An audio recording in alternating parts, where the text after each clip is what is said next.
Hello अस्सलाम वालेकुम। My name is Ayesha. I hope so आप खैरियत से होंगे और आपको खैरियत से होना भी चाहिए। चलिए, मैं आज आपको बताऊंगी और मेरा जो टॉपिक है वो है लैंग्वेज डेवलपमेंट के बारे में। लैंग्वेज डेवलपमेंट के बारे में आपके ज़हन में कोई ना कोई सवाल ज़रूर उठ रहा होगा कि लैंग्वेज डेवलपमेंट आखिर क्या होगा। तो लैंग्वेज जो है development means that how to develop our language, कि हम अपनी आखिर लैंग्वेज डेवलप कैसे करते हैं।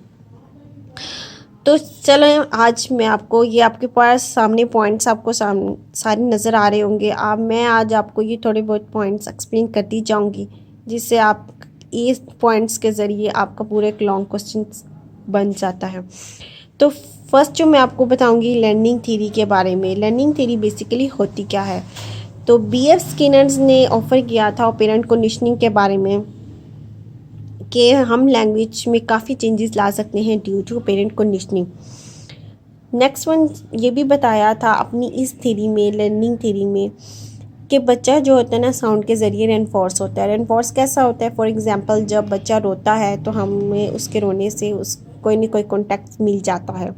तो sign compound words with appropriate contexts, यानी कि वो वर्ड साउंड्स के वर्ड्स बना के उसका कोई ना कोई कॉन्टेक्ट हमें मिलता है। जैसे कि बच्चा जब रो रहा होता है तो हमें उसके रोने से पता चलता है कि इसको भूख लगी है या फिर ये बेचैन है, इसको क्या है। तो that is the learning theory about the B.F. Skinner.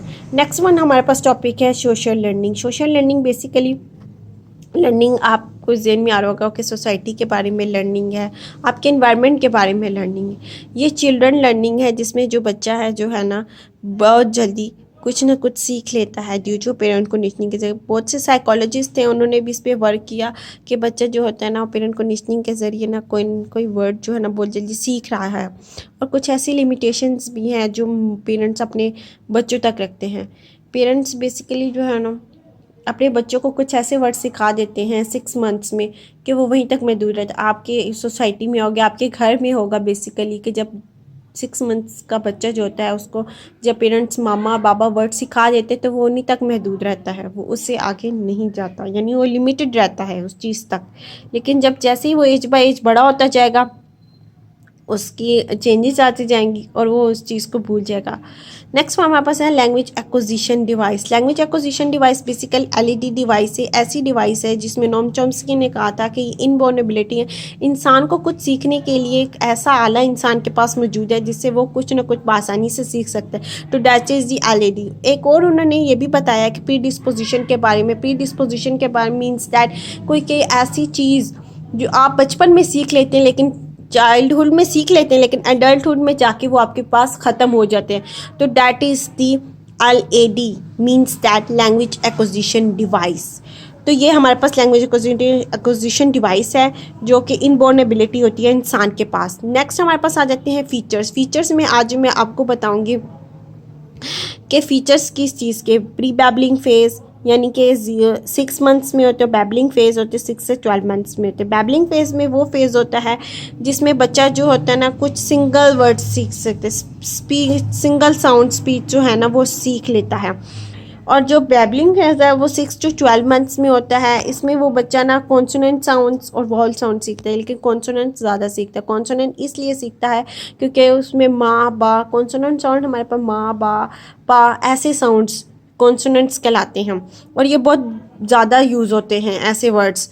जो वॉल साउंड्स हैं जैसे आ ई, ऐसे साउंड जो होते हैं बहुत कम यूज़ होते हैं, तो वो बैबलिंग फेज़ में होते हैं।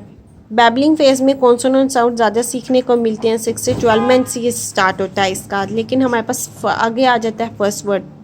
First word means 12 to 8 month. First word में मीन्स दैट कि हमारे पास बी बैबलिंग फेज़ के बाद हमारे पास सेमी वर्ड, जनरलाइजेशन, होलोफ्रिस्टिक स्पीच, ये चीज़ें शुरू हो जाती हैं।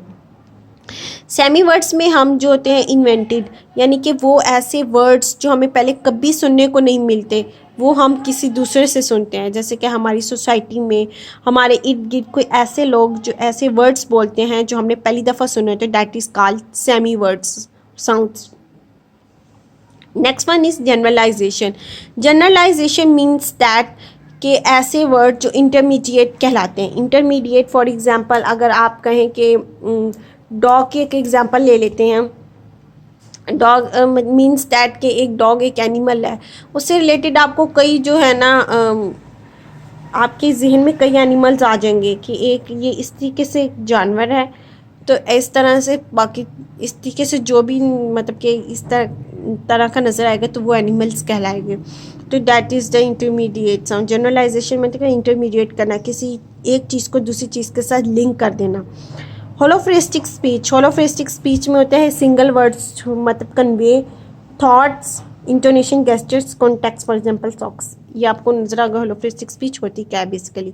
होलोफ्रेस्टिक स्पीच में आपको ये बताऊंगी कि होलोफ्रेस्टिक स्पीच होती है सिंगल वर्ड्स होती है, मतलब कि हम एक लफ्ज़ बोलते हैं उससे काफ़ी पूरी थॉट हमारे माइंड में आ जाती है, वो हमारे पास होलोफ्रेस्टिक स्पीच कहलाती है।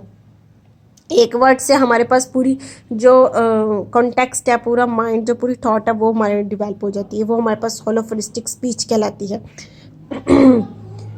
और होलोफ्रेस्टिक स्पीच जो होती है ना, इसमें इंटोनेशन, गेस्चर्स, कॉन्टेक्स्ट वगैरह आ जाते हैं। इसमें सॉक्स की एग्जांपल ले ले कि एक बच्चा जो है ना सॉक्स डाल रहा है, क्यों सॉक्स डाल रहा है, क्योंकि उसको सर्दी लग रही है। मैंने अपनी एक वर्ड बोलने से हमारे पूरा कॉन्टेक्स्ट हमारे माइंड में बन जाता है, तो that is called holophrastic speech sound. Next जो हमारे पास है वो है, आज मैं आपको बताऊंगी अगली नेक्स्ट जो पॉइंट है वो हमारे पास है, that is the early sentences. Early sentences जो हमारे पास होते हैं वो 12 to 18 से 24 मंथ्स के लिए होती हैं, यानी कि टेलीग्राफिक स्पीच आ जाता है इसमें। नेक्स्ट एक्सपेंशंस आ जाता है, baby talk and dull talk आ जाता है। अच्छा, टेलीग्राफिक स्पीच में होता है हम मिनिमम वर्ड्स बोलते हैं। Minimum words mean expect idea, function words कहलाते हैं। टेलीग्राफिक स्पीच में होते हैं 2 to 3 वर्ड सेंटेंसेस बोले जाते हैं इस मंथ्स में। 2 to 3 वर्ड सेंटेंस, ऐसे वर्ड जो बहुत ज़्यादा रिपीट हुए होते हैं हम उनको बोलते हैं, वो हमारे पास क्या कहलाते हैं, टेलीग्राफिक स्पीच कहलाते हैं। और इसमें कुछ फंक्शन वर्ड्स भी आ जाते हैं, जैसे कि आर्टिकल्स हो गए, प्रपोजिशंस वगैरह हो गए, वो हो गए। नेक्स्ट हमारे पास आ जाता है एक्सपेंशन। एक्सपेंशंस की बात करें तो हमारे पास एक्सपेंशन से आपके, मुझे पता है आप जहन में कोई ना कोई बात ज़रूर आ रही होगी। एक्सपेंशंस मीन्स दैट के रिपीटेड टेलीग्राफिक स्पीच, हम वही टेलीग्राफिक स्पीच को रिपीट कर देते हैं, उसमें हमारे पास ग्रामेटिकल फॉर्म्स आ जाती हैं सारी। नेक्स्ट हमारे पास है baby talk and adult talk. Baby talk और एडल्ट टॉक में आपको समझ जा रहा होगा कि क्या होता है। जो बेबी टॉक में होता है कि how children move from telegraphic speech to grammatical speech, expose primarily baby talk to do not advance on the stage quickly as children exposed to more adult grammar। कि जब बच्चा अपनी एज में होता है तो इतनी चीज़ों को नहीं सीख पाता, लेकिन जब बड़ा हो जाता है तो बहुत सी चीज़ों को सीखने की मिलती हैं, ऑब्जर्व करता है वो चीज़ों को, तो that is difference between them. Next हमारे पास है emergence of a grammar. Emergence of grammar जो होता है 2 to 5 ईयर्स के लिए होता है। इसमें हमारे पास वोकेबलरी होती है, फंक्शन वर्ड्स। वोकेबलरी मीन्स आप हम 250 से 300 वर्ड्स सीख लेते हैं, जिससे हमारी ग्रामर जो होती है बहुत ज़्यादा इंक्रीज़ हो जाती है। ठीक है, ये हमारे पास होता है इमर्जेंस ऑफ ग्रामर होता है। फंक्शन वर्ड्स भी हमारे पास इसमें आ जाते हैं। फंक्शन वर्ड्स जिसमें प्रैग्मेटिक्स वगैरह आ गए, और भी कुछ फंक्शन वर्ड्स होते हैं वो आ जाते हैं। उसके बाद कम्युनिकेशन आ जाते हैं। कम्युनिकेशन में प्रैग्मेटिक्स वगैरह यूज होते हैं। Communicate, how to communicate to other peoples, आप कैसे कम्युनिकेट करते हैं दूसरे लोगों से। नेक्स्ट हमारे पास आ जाता है reinforcement of a language, age 5। Reinforcement of a language, इस एज में हम ना वोकेबलरी, ग्रामर, सिंटैक्स सब कुछ सीखने की, क्योंकि ये एज हमारी 5 ईयर्स की हो जाती है और इसमें हमारा इतनी थॉट डेवलप हो जाती है कि हम हर चीज़ को बहुत आसानी से बोल सकते हैं, सीख सकते हैं। हम वोकेबलरी की बहुत सारे वर्ड्स बोल लेते हैं, हम ग्रामर बोल लेते हैं, हम सिंटैक्स हम सीख लेते हैं। ग्रामर का तो आपको पता होगा, सिंटैक्स का भी पता होगा, यानी कि सेंटेंस से रिलेटेड, हाउ टू डेवलप सेंटेंसेस, और मीनिंगफुल सेंटेंसेस बना लेते हैं हम लोग। फिर आगे नेक्स्ट पॉइंट रहता है persons and situations. Persons and situations में होते हैं अब इंसान के पास ऐसे सिचुएशन के हम कैसे सिचुएशन में कौन से वर्ड्स को यूज़ करें, किस सिचुएशन में कौन से वर्ड्स बोलने हैं, किस सिचुएशन में हमें कौन से वर्ड्स नहीं बोलने, ये हमारे पास पर्सन एंड सिचुएशंस में आ जाते हैं। कि हम लैंग्वेज को किस तरीके से यूज़ करेंगे, कौन सी हालत ऐसी है, कौन सी सिचुएशन बनेगी जिसमें हम लैंग्वेज को यूज़ करेंगे, वो पर्सन एंड सिचुएशन में आएगा। तो that is all about the topic I hope so you like this video. Please like and subscribe my channel. लेकिन मैं आपको एक बात बताती चलूँ कि इस टॉपिक में जो आज मैंने आपको बताया है लैंग्वेज डेवलपमेंट के बारे में, वो हम अपनी रियल लाइफ में भी देखें तो हम रिसर्च करें तो हमें यही सब कुछ सीखने को, यही सब कुछ मिलता है कि हम लैंग्वेज को आखिर डेवलप कैसे करते हैं। एज बाय एज हमारी लैंग्वेज में कैसे चेंजेस आ जाते हैं। पहले हमारे पास लर्निंग थ्योरी आई कि हम लैंग्वेज को डेवलप कैसे करेंगे, फिर सोशल लर्निंग आई, फिर उसके बाद हमने सेंटेंसेस को कैसे, पहले एक वर्ड सीखा, फिर जैसे कि बैबलिंग फेस, फिर फर्स्ट वर्ड सीखा। इसी तरह हम थोड़ा बहुत सीखते सीखते पूरी लैंग्वेज डेवलप कर लेते हैं अपनी ज़िंदगी में। फिर हमारा पर्सनल सिचुएशन रहता है कि हम अपनी रियल लाइफ में किस सिचुएशन में, कैसी सिचुएशन में लैंग्वेज को यूज़ करते हैं। तो डैट इज़ अबाउट दिस। तो मैं आज आपको थोड़ा बहुत कंक्लूजन भी इसके बारे में बताऊंगी कि लैंग्वेज डेवलपमेंट के बारे में थोड़ा बहुत कंक्लूजन ये होगा कि अगर हम अपनी रियल लाइफ में भी ये रिसर्च करें ना, तो हम हमारे इर्द गिर्द तो हमें यही सब कुछ देखने को मिलता है।